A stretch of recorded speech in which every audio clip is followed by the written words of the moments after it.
cycled from Finland to Singapore, and we are now in the North Outdoor office because we had one sponsor for our trip, which was, surprise, North Outdoor. So that's why we're here. We're talking about, it's like an R&D, kind of thing. We were researching these products for eight months, and now we're seeing did they survive the test? And they definitely did. Yeah, we put these clothings through literal hell. They in pretty much all kinds of different imaginable environments. Hot, cold, windy, wet, dry. Also pretty strenuous days with the shirts of not cleaning them for weeks on end. Having a few crashes with them, and different animal encounters like a horse. But they say they're very durable, but they didn't stand the horse bite though. Yeah. So today's the hottest day so far. It's gonna be 37 degrees and quite the climb in front of us.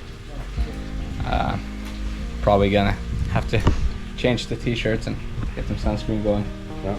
It's gonna be hot. We're reaching for Slovakia. What I enjoy about them most is that you have to really try to get these clothes to smell bad. And so it's usually the person starts to smell bad before the piece of clothing does. So when we sweat throughout the day, but then you just leave it outside the tent for hanging for the night, and then it's pretty much good to go in the morning.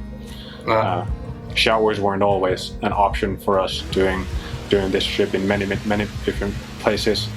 We took quite a lot of what we call water bottle showers. So we just acquired an extra half liter or liter bottle of water for the evening, and that was only reserved for a kind of a hobo shower.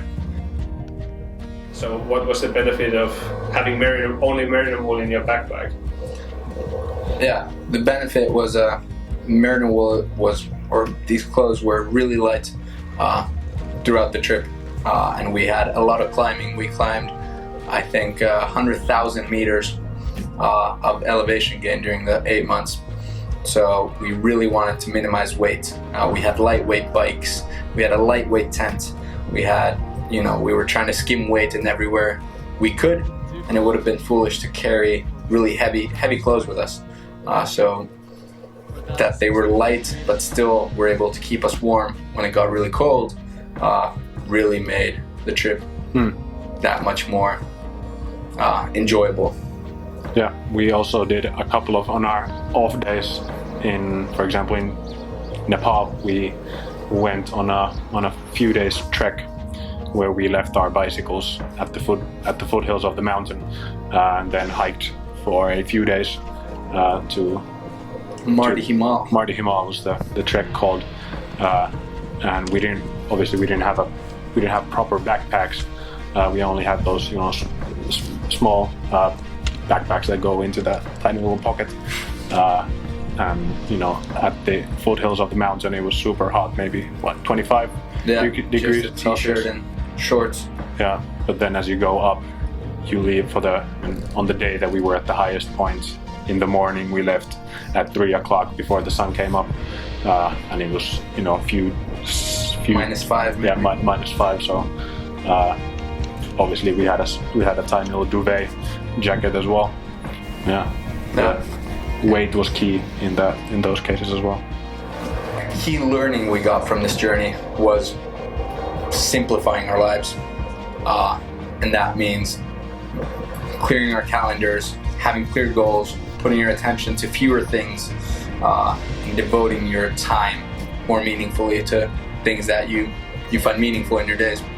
And to that also, that extended to our wardrobe of having simple clothes that work in every occasion, be it on the bike or after the cycling journey and job interviews. And we noticed that all the stuff that we have, in the end, we don't own it, and it starts to own us.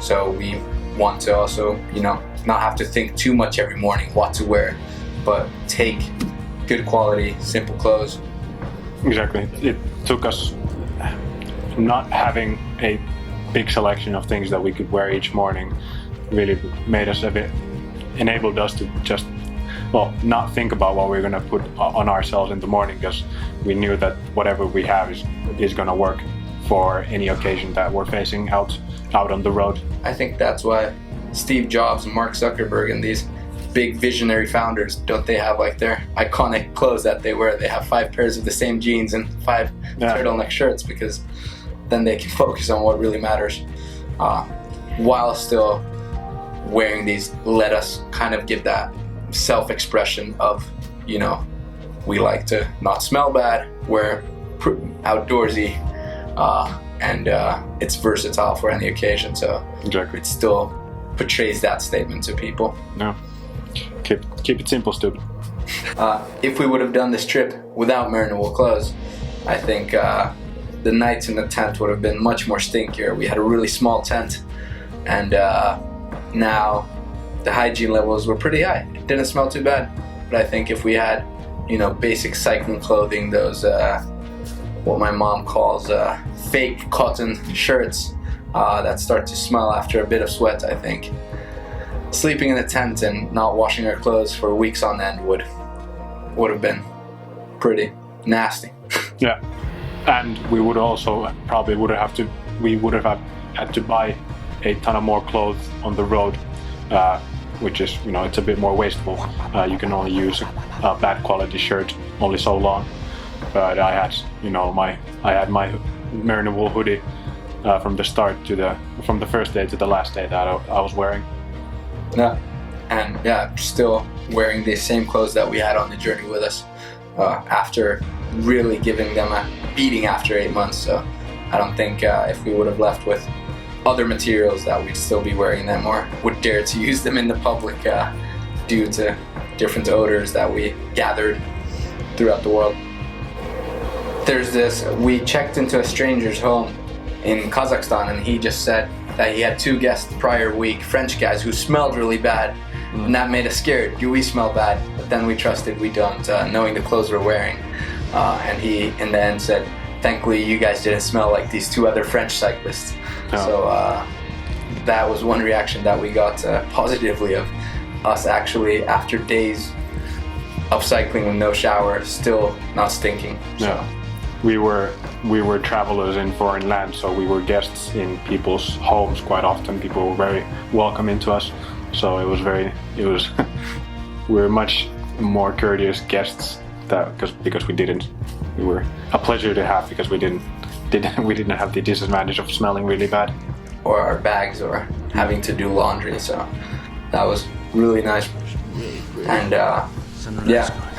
I donated one of my hoodies because I thought I don't need 2, since one works perfectly fine. So I donated that to a Tajikistan farmer living in 4,000 meter altitude with cold nights, and he was very grateful to get that. So there's now some merino wool in the Tajik mountains somewhere out there. Keep your eye out for that North Outdoor logo.